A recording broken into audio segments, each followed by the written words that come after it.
getting like a really bad callus from my pencil, so I'm wearing gloves. You don't have the thing on there? I do, but It still doesn't. it's the homework. I did so much homework yesterday. I don't even know if I'm gonna turn it in today because I have like quite a lot of. I'm not gonna turn it until Monday. I'm not gonna know any like corrections, but Yeah, Something not much. well, the chapter 6 wouldn't even matter because I'm going to be taking the test on it.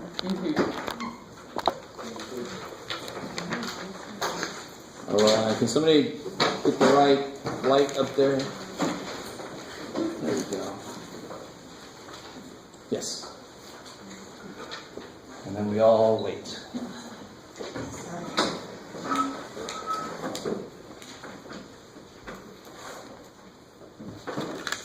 All right.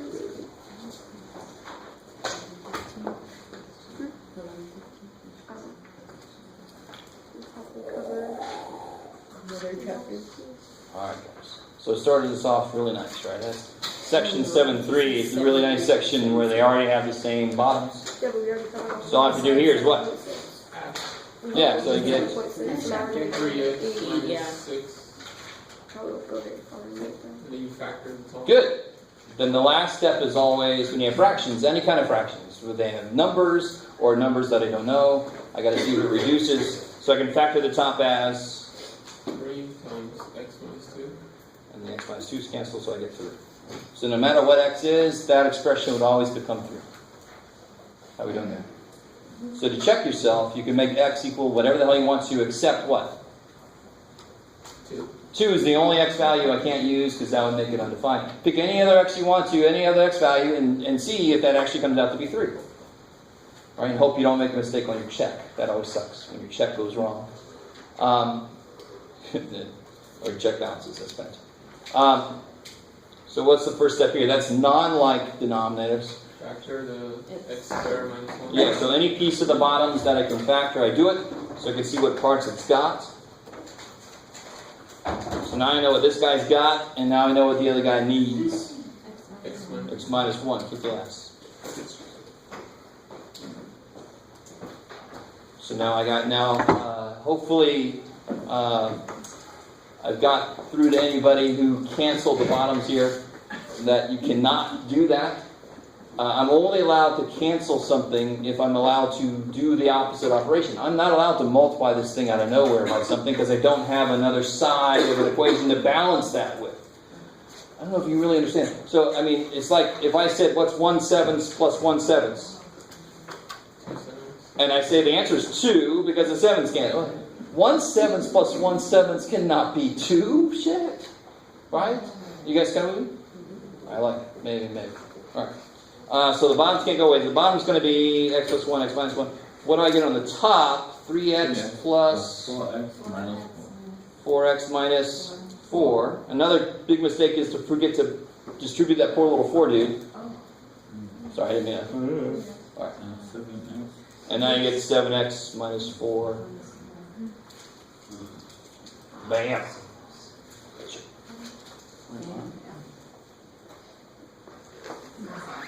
So where are we at?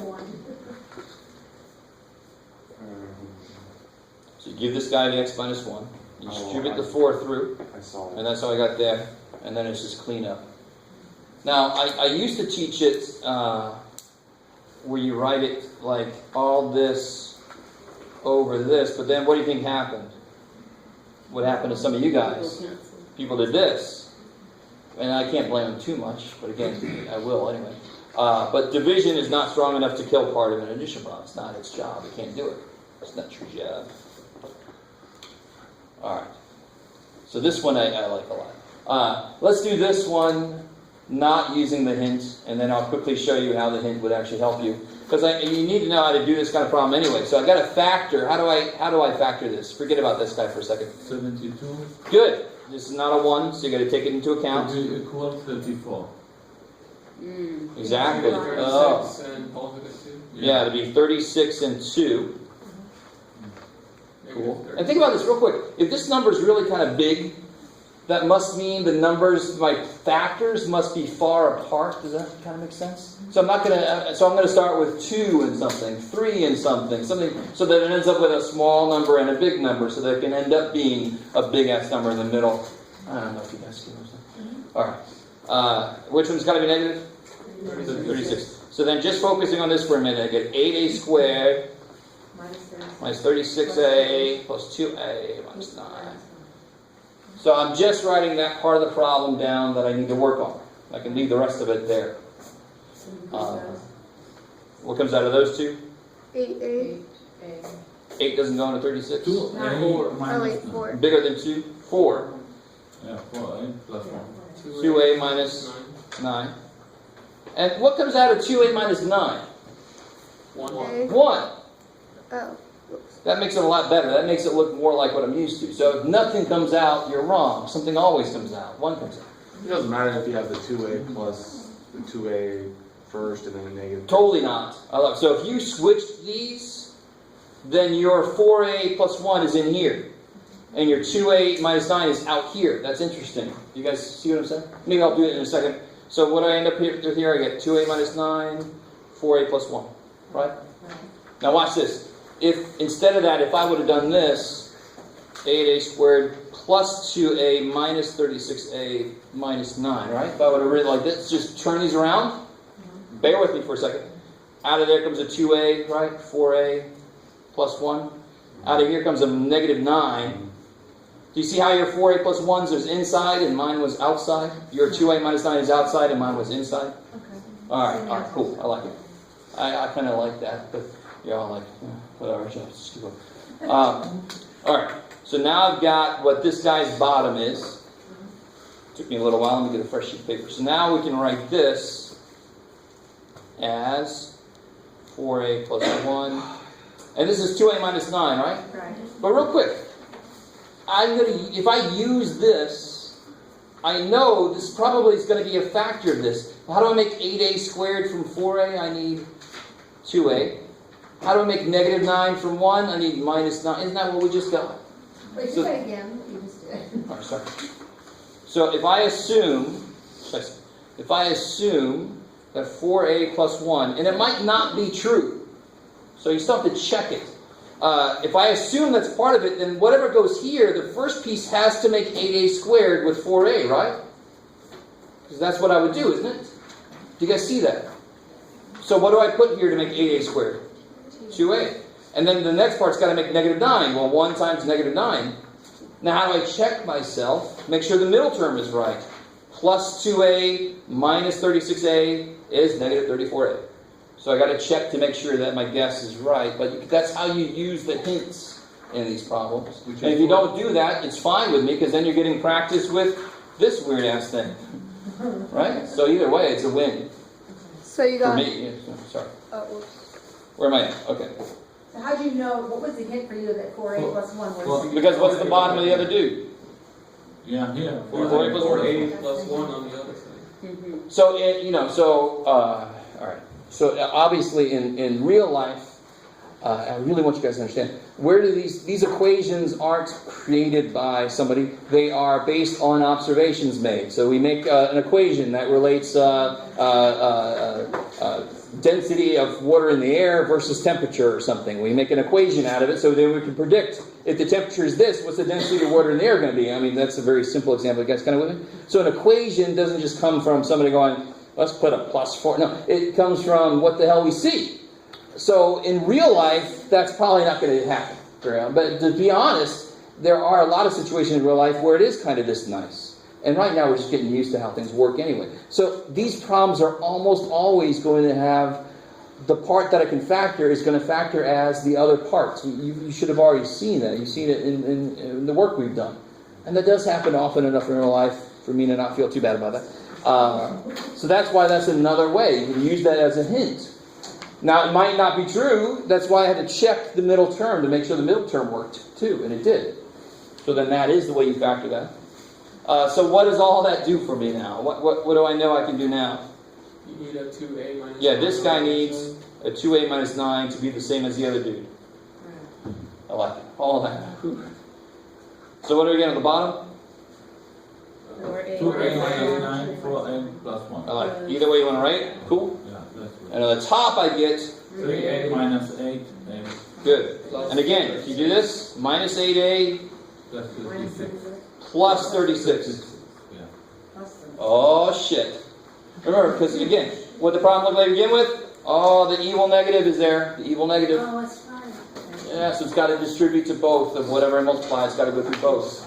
Is that one 56 minus 8? You and zero should just Because right there. get a room. Yeah. Would you do it? Well, if you go back to that last page you wrote, and like I just don't know how to I don't know what to do with the 8a squared minus 34a minus 9.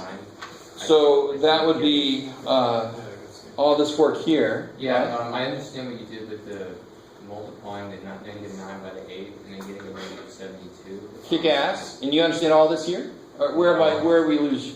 Yeah, you asked me with how did you get the 8a squared minus 36a? Alright, so the whole idea with the method that I'm using here is to take those 3 terms and write it as 4 terms. So for example, what? I can take 8a squared minus 34a minus 9. I can write that as 8a squared minus 30a minus 4a minus 9. Is that the same thing? Yeah. Of course, but that will never work. The grouping won't work. So how do I find the right way to split 34 up so that the grouping will work? By doing this. That's what gives me the 2 numbers that will actually make the grouping work. The first one, the 8 and 9 multiply. And why is making it 4 terms so nice? Why is that such a goal for me? Because if I have 4 terms, I can group. And grouping should be the easiest form of factoring. To be clear, yeah. Yeah, I like it. So once we get the 2 numbers that work, I just took 8a squared is there, negative 34a is here, right? And negative 9 is there. So I just rewrote this in a different form. And why is a different form better? Because it's 4 terms. I like it. Wait, Cool. so you have the answer already? No, hold on. I love it. Okay. Half of you guys are like, go back, and the other half of you are like, are you done yet? All right. Where was I? Is it this? Am I here? Yeah. Yes. Yeah. All right. So we got both of these have the same denominator now. So we put the tops, and now the last step is. 36 minus 5a. Yeah, I like it. You can do it like that or like this, either way. Actually, I switch it because I hate minus. That's beautiful. I love it. Either way, however you want to write it. So that's fine. If you write 36 minus 5a, it's the same thing. Kick ass. I like it. How we doing? We all right? Great. All right. I need more. I need some more.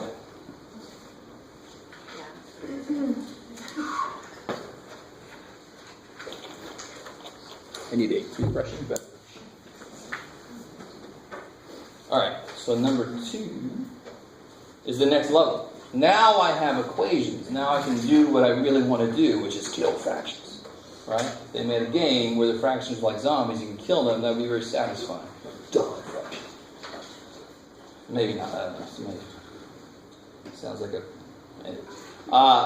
So amazingly enough, like I said earlier, this you can factor this pretty easily, but of course it's going to factor to be x plus 8, x plus 2. Again, not necessarily always. You got to be careful. Maybe it's x plus 8 times something else, and then it's a little bit harder problem, right? But in this case, it is x plus 8 times x plus 2. So why is that good? Well, because that's what everybody else is already. So what's this guy need? X plus 1. He needs an x plus 8. Yeah. And what's this guy need? X plus 11. X plus 2. All right, let me rewrite what I've got here since it's a little bit jammed up. I got 3 times x plus 8 over x plus 8 times x plus 2 minus 2x over x plus 8 x plus 2 equals 2 times x plus 2. Did I go off there? Yeah. Shoot.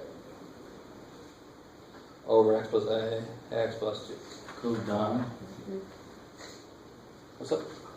All right, how we doing? Yeah. So just rewrote what I put up there, just so I can really focus on. Now, doing this would be silly.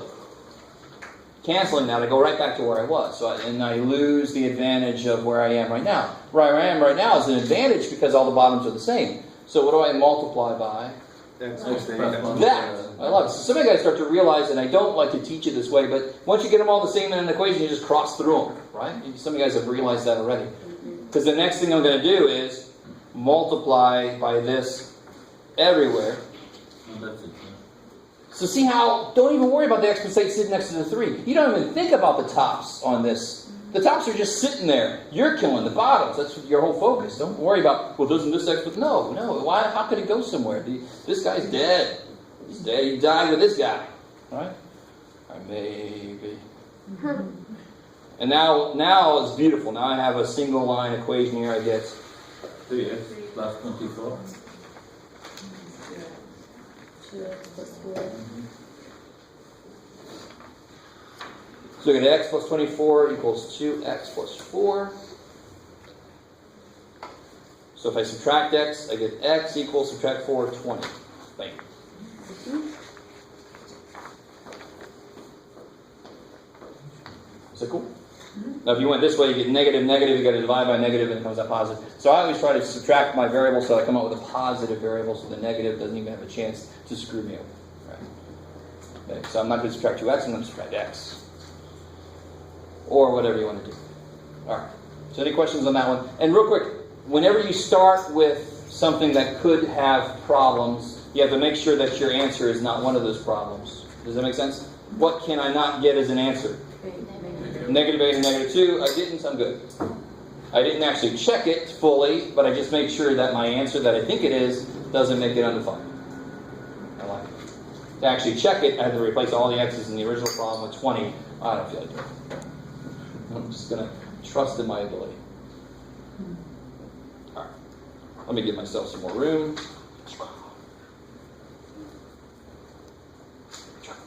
So this one, the big mistake people make on this one is to just leave the 5 out of the consideration. It doesn't have that option. Everybody gets affected. When I multiply both sides of an equation, it's going to go to the 5 also. So everybody needs to have the same bottom, even if this doesn't...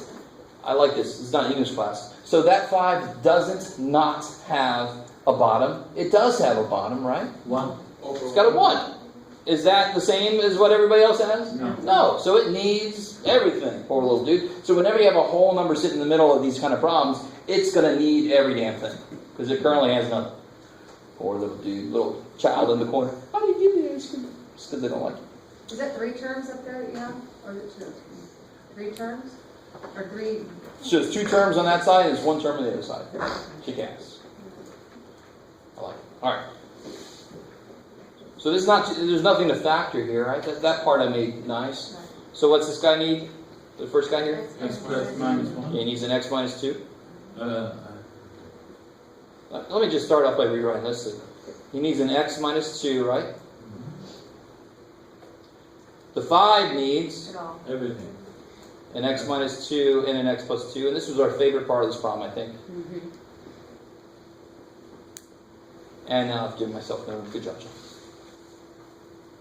Equals, and the 6 needs 6x plus x plus 2. Let me see. That's 2 pieces of paper. I think I got it all. Alright, so this guy is interesting.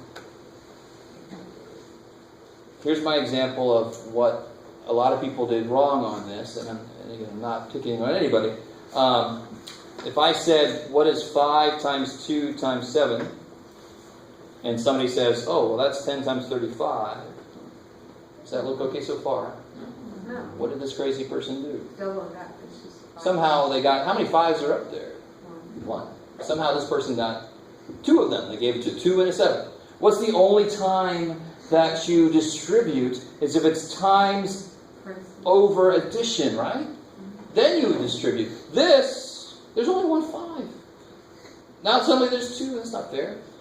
How would you do this problem? You do 5 times 2 is 10, times 7 is 70. Or you could do, any way you do it, you're getting 70. It's got to be, because this is like the DNA of 70. Isn't this the prime factorization of 70? You guys cool with that? If you do a prime factor tree. So when you're doing that, you're actually finding the DNA of that number.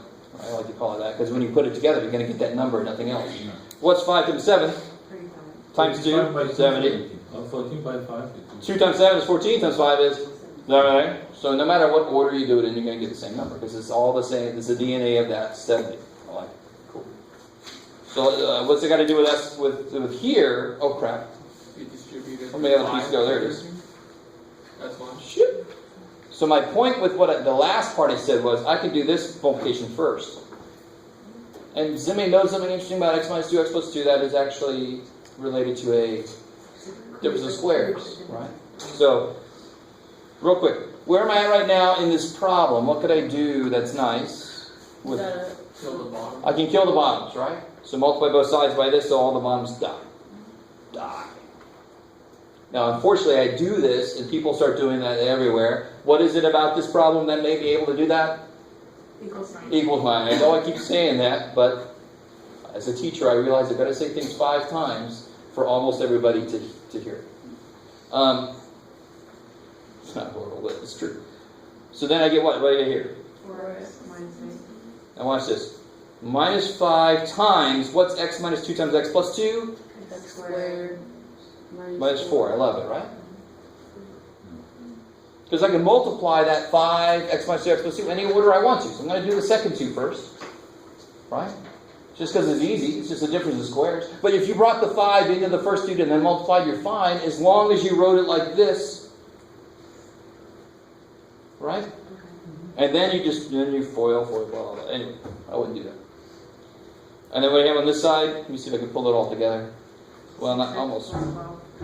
There you go. Squeeze it in there. So it is possible to say 5x minus 10 and... Yeah, totally. Just be careful with this negative sign, right? Mm-hmm. That negative sign is still in there. It's going to change all the signs in whatever answer you get. But me now, watch. Now that I've written like this, I'm not going to make a mistake. It's easy. Negative 5 times x squared is? Negative 5x squared. Negative 5 times negative 4 is? Plus 20. So again, trying to be nice to myself everywhere I can be. Because the problem is already mean. Alright, now what the hell do I do? Holy shit. Like terms. Good? Like terms? 4x minus 5x squared plus 12. Now here's the thing, you guys, we're learning tools to use anytime these things show up. And they can show up any damn time it wants to. Every time you do something in an equation, you don't know ahead of time what form the next step is going to take. What am I talking about? Well, now I got to look back and say, how do I solve this? There's a part of this problem that doesn't let me solve it like we did the problem before. I can't just get my x's together on one side and numbers. What part of this tells me? Yeah, one of my variables is to a higher power than 1. And what's that the trigger for? I have to make it equal 0. I've got to make it equal 0 so then I can factor. Because I cannot get my x's together because they are not like terms. So I have to have another way to do it. So I have to get this equal to 0. That's the part of the problem that tells me to do that. It's like, thanks, problem, for telling me to do that. Why can't every problem do that? Wait, what tells you that is the 5x squared? I'm sorry. This guy. If this guy wasn't there, I could just subtract 4x, subtract 12, bam, bam, bam. Mm-hmm. I'm done. Because I can get all my x's together. Can I get that together? No, they're not like terms. Oh, shit. So the old process of getting x's on one side and numbers on the other doesn't work on this problem. It's a different kind of problem. So if I get this equal to 0, subtract all that mess, what happens? Negative 2 minus 5x. Negative 2x minus 5x squared equals 0. 0. I like it. Some of you guys were smart and you brought this way so that everything was positive. That's what I would normally do, but I just want to do what I think I saw the most of. And factor a negative x. Good. The whole reason we made it equal to 0 was so I can factor what I end up with on the side, right? That's why it had to be 0. Because it's the only number that I know something about, and when I multiply two things to be 0, I know something about it. So what comes out of here, sorry? X. Negative x. Negative x. Would be 5x plus 2. Yeah, 2 plus 5x, I like it. And now you just set each of those equal to 0. If negative x equals 0, then x equals 0. Right? So either x is 0 or 2 plus 5x equals 0, so you get x equals negative 2/5. So your answer is negative 2/5? And? Well, x equals 0 too. And 0. So I think it's x is 0, or x could be negative 2/5. Why do I not throw out x equals 0 just because it's 0? I only throw a number out if it does what? Where's the beginning of that problem? There it is. Does 0 make any of the bottoms 0? Hell no. What's 0? If I play 0 in there, what do I get on the bottom there? 2. There's 0 in there, what do I get on the bottom there? Do I get a 0 in any bottom? No, so 0 is a perfectly fine answer. I couldn't get what as an answer? 2. 2 or negative 2. Those are what I would throw out. So don't always say 0 is evil. No, 0 is a perfectly fine answer here. It doesn't make anybody freak out. Except for some of you guys. Sorry. But I don't blame you. We're kind of conditioned to go 0, shit. No, but it doesn't do. The 0 concern is, are any of my bottoms 0? No. All right. And then the bonus. Oh, I didn't do the. Oh, sure. Can you? I don't know.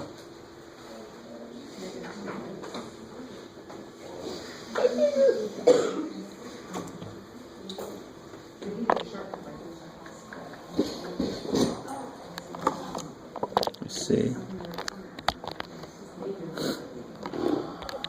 And does it matter if we say x and the first? I mean, here, because you keep minus x, then to plus. It doesn't matter. Yeah. Either way, it's going to come out the same answer. Yeah. So I forgot I was going to talk about cross multiplication. Just real quick.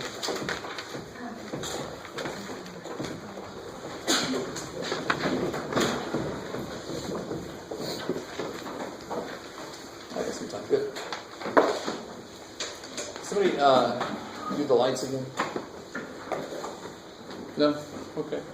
Oh, there you go. Yeah, like, screw you, man. You can walk. There you go. Thank you. I'm sorry. Did whoever was looking at you got it? That's evil. Shut that off. All right, I guess so. Okay. So again, bear with me.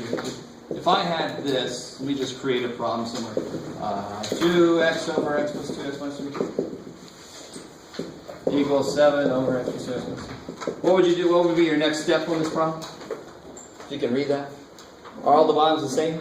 Yeah. So your next step would be to multiply by the LCD, right? Okay. So that's always true if you have fractions in an equation. That's how you try to handle it. If they're variables or if they're numbers, that's how you do it, right? So in one specific instance, there's a shortcut, but let me show you the long cut to explain why the shortcut works. Let's see. Sure. No, don't put the x there. I don't want to make this too freaky yet. Alright, so let's say we have this. Now, some of you guys will just go ahead and do that, but I don't know if everybody understands why you're allowed to. In fact, people try to do that here, when up here that doesn't make any damn sense. Here you can cross, here's like, there's more shit of it, right? So don't look at it like that. Look at it like we were just doing. What does this guy need? He needs an x plus 2, right? So those of you who know the shortcut, just bear with me for a second. You're all like, why is he doing that?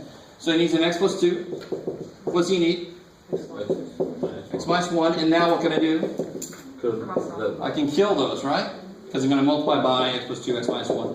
Both sides, so it cancels. So now here's the shortcut. Anytime, if I did any fraction equals a fraction, I'll do exactly what I just did, right?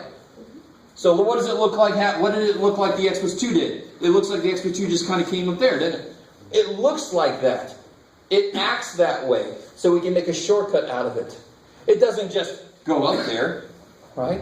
Math doesn't work that way, but it looks like it just came up there if I do the right legal thing. So I can skip this shit here and just say, bring that up. And what does it look like the x minus 1 did? It looks like it just came up. So if I have this problem, I can immediately go 4 times that is 4x plus 8. 7 times that is 7x minus 7. That's the shortcut. This is why it works. It works because you do the exact same thing you normally do. It's just that when I only have one fraction on each side, there is a quicker way to do it. And it seems like it should. It's simpler. It's a simpler problem. Maybe there's a simpler way to look at how to do it. And there is. It's cross multiplication. And then you just solve this. 3x equals 15x is 5. Oh, came out nice. All right. You guys kind of with me? A little bit? No? Does everybody know cross multiplication? You should be coming here having done cross multiplication sometime. Did anybody ever explain to you why it works? Do you feel better, or are you like, I didn't know that? Easier to do it that way, so Easier to do which way? the way you just didn't cross multiply. Here, I know. But I'm crazy. I want you to know why that's allowed. If you don't understand why that's allowed and you just do it, then your brain is like, you don't, how do I say this? You can't connect things better in math if you don't know why you're able to do things. And then your brain starts to go, oh, math is just made up bullshit. I'll just do stuff when you tell me. I'd much rather go, oh, that's why this works. Math does make sense. Because you do whatever you do on one side, doing the same on the other. So That's why that shortcut works. Kick ass. So I would not do this on this problem. I would not do this. I did it just to show you why it works. I would just go bam, bam, bam, bam, bam. Right? Yes? But you can only do it when it's One fraction equals one fraction. because Exactly. if it was like that one problem with the 5 in there, you can't. Oh yeah, Yeah, exactly. you can't. This problem here, no. But if you put these together, yes. Do you see that? Mm-hmm. But do you see, let me show you where cross multiplication gets you in trouble. Yeah, see. Right? You're like, I know there is. There's got to be somewhere. It doesn't matter.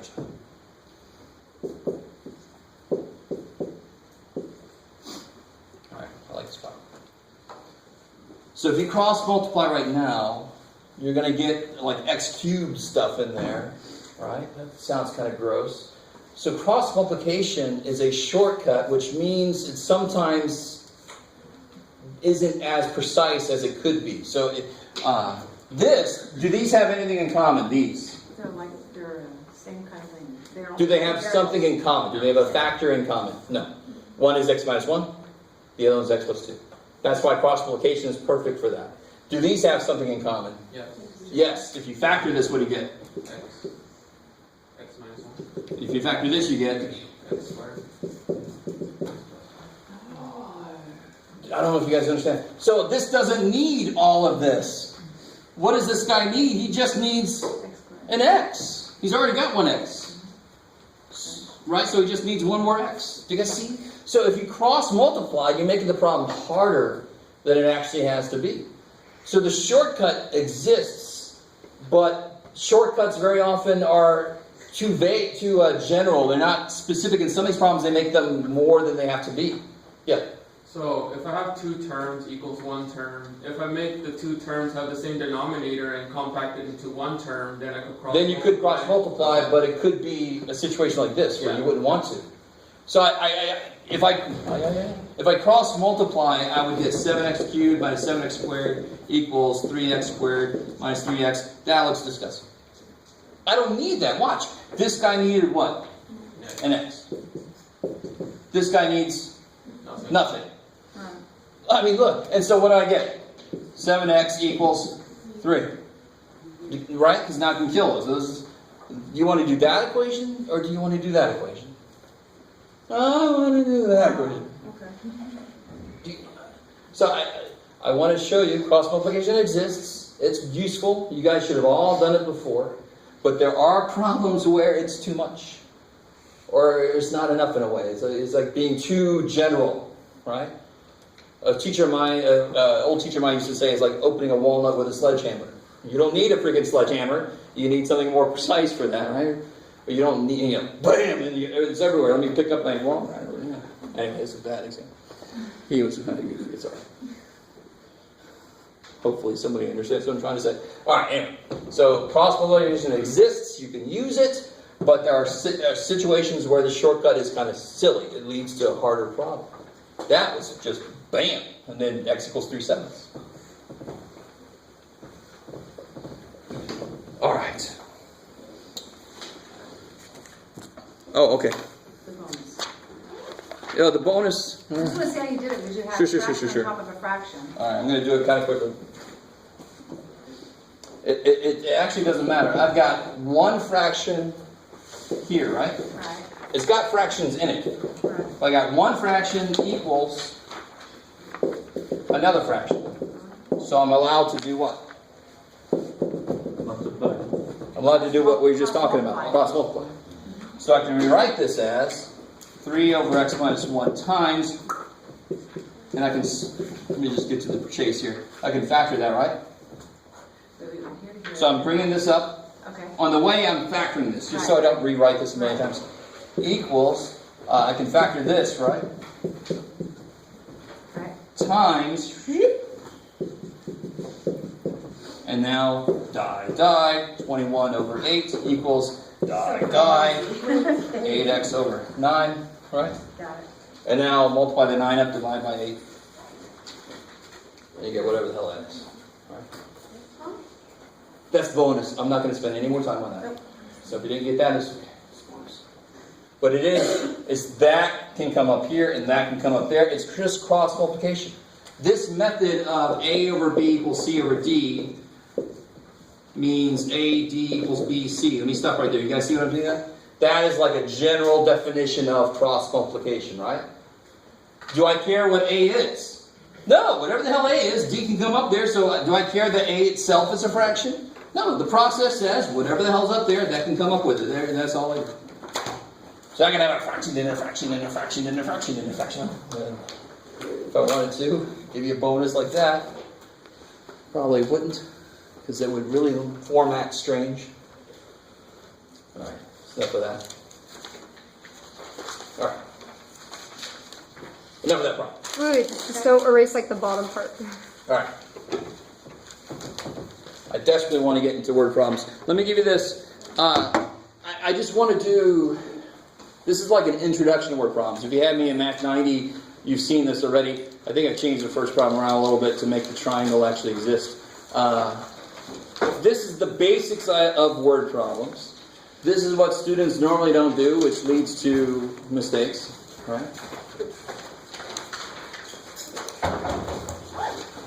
And then I want to do a couple of word problems out of 7-6, or wherever else you fit them so far. Because they go a little bit beyond this. Is that the final answer, or do you have to solve that answer? Oh yeah, you got to get x by itself. All the word problems that you've been assigning us, I haven't done any. Like, they're really difficult. Thanks for being honest. But you probably want to try them out. I tried them. But I don't you know- understand them. Oh, okay. Well, all right. So then that's when you ask questions. So let's do this. So I'll give you 2 examples.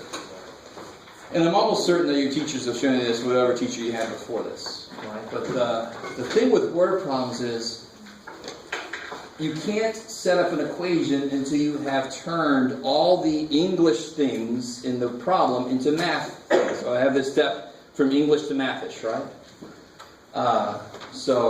And how you start to translate English into math is to find out who's just X, and then everything else builds off of that. So, like if I made $10 more than Bob did, then who would be X? If I made 10 more than Bob, who's X? Bob, because my income depends on him. I'm 10 more than him, so I have to call him X first, and then what would I be? X plus. You. X plus 10. You got to figure out who's X first, and then build off of that. So in this first problem, the largest side is 3 times as large as the shortest. The middle side is 1 less than twice the shortest. Everything depends on the shortest. So that's why I start with the shortest is X. And then I can write math expressions for everybody else. How are we doing so far? All right, maybe. That's the step people skip. Here's the biggest mistake people make. On that first example, I'll have somebody do this. There's a few different mistakes here, but this is the main one. They'll say 3 times as large as the shortest, okay? And then the middle is 1 less than twice the shortest. And maybe they'll get lucky and write it like that. That's where I see this all the time, and that's where you get negative sides of a triangle or something. I'm like, all right, build that for me, please. I want to see that bad boy. unless it's going to like destroy the universe or something. There's a black hole. I don't know what that would be. Sorry, I'll stop. Equals 23. Now, do you guys? They focused on the parts of the problem that were obviously mathematical. 3 times as large. There it is. 1 less than twice. There it is. But what's the mistake? The original. This is only how many sides? So what kind of triangle is that? Right? If you're making a triangular pen for your pet orc, your orc is going to get out and eat people. Because you didn't fence this side in. Holy shit. Oops, that's a slight mistake. Right? So that's why you've got to tell yourself what the heck is going on. That what I call the players of the problem, right? There are 3 players, so there have to be 3 things that show up. This is just x. That's what's missing here. This was, the largest side was 3x, and the middle side was 1 less than twice. So that's got to be there, that's got to be there, and that's got to be there. And then all 3 of them added is the perimeter, which I tell you is 23. I'll use 23 feet of fence maybe around this thing, right? Contain my orc. Or maybe 23 feet of metal, maybe, because the orcs... Anyway. And then you solve that. Now that should be the easy step, of course. Once you get the equation set up, you're like, oh, thank God. So a lot of people just want it to be over. I understand. So you're like, that's all extra shit Jeff wants me to do. Screw Jeff. Let me just set the equation up. And if you try to do this, you get... And again, this could be the answer, but it didn't have to be that ugly, right? You just left something out. And so not only is it ugly, it's also wrong. Aww. Poor little dude. And then the next thing is, if you did it correctly, you get 6x equals 20, you get x equals 4. Don't just circle that and stop, of course. And that's why doing this is good, because then you know 4 is the short side, 4 feet. The middle side would then be twice 4 minus 1, 7 feet. And then the largest side would be 3 times 4, 12 feet. So if you do this, it helps you set the equation up, and it also helps you answer the damn thing.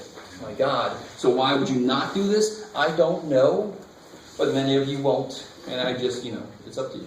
It's your thing. I won't require you to do this. Let's see. So you can read through the second example if you want to, but right now just try those 2 at the bottom.